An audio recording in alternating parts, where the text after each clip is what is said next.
বাংলাদেশ কর্তৃক আয়োজিত আজকের এই মহাসমাবেশে জাতীয় নাগরিক পার্টি এনসিপির পক্ষ থেকে সংহতি ব্যক্ত করছি।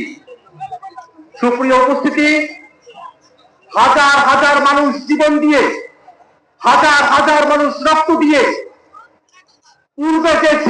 পূর্বে যে ব্যবস্থায় বাংলাদেশ পরিচালিত হয়েছে, যেমন স্বৈরাচারী, যেমন দুর্নীতিবাদ সিস্টেমের মধ্য দিয়ে বাংলাদেশকে সামনে পরিচালিত করা হবে এমন আশাবাদ আমাদের কারণে ছিল না।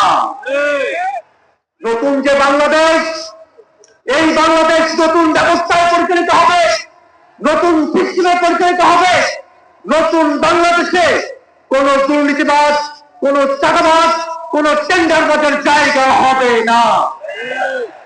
সুপ্রিয় উপস্থিতি, দীর্ঘ সময় ধরে বাংলাদেশ যে মুজিববাদী সংবিধান দিয়ে পরিচালিত হয়েছে, সেই মুজিববাদী সংবিধান বাংলাদেশে আর চলতে পারে না।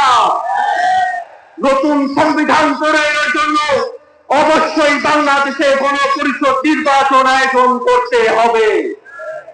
সুপ্রিয় উপস্থিতি, বাংলাদেশে দুইটি পার্লামেন্টের কথা বলা হয়েছে, উচ্চ কক্ষ এবং নিম্ন কক্ষ। ইতিমধ্যে উচ্চ কক্ষের নির্বাচনে পিআর পদ্ধতিতে প্রতিনিধিত্ব নির্ধারণ করা হবে, এই দাবির পক্ষে জাতীয় নাগরিক পার্টি এনসিপি সহ বাংলাদেশের প্রায় সকল রাজনৈতিক দল একমত হয়েছে। কিন্তু দুর্ভাগ্যের বিষয়, একটি কি দুটি দলের কারণে পিআর পদ্ধতিকে উচ্চ কক্ষে বাস্তবায়ন করা সম্ভবপর হচ্ছে না। আমরা স্পষ্ট করে বলতে চাই, বাংলাদেশকে যদি নতুন কাঠামোতে পরিচালিত করতে হয়, অবশ্যই পিআর পদ্ধতির বাস্তবতা নিয়ে আমাদের সকলকে গভীরভাবে ভাবনা করতে হবে।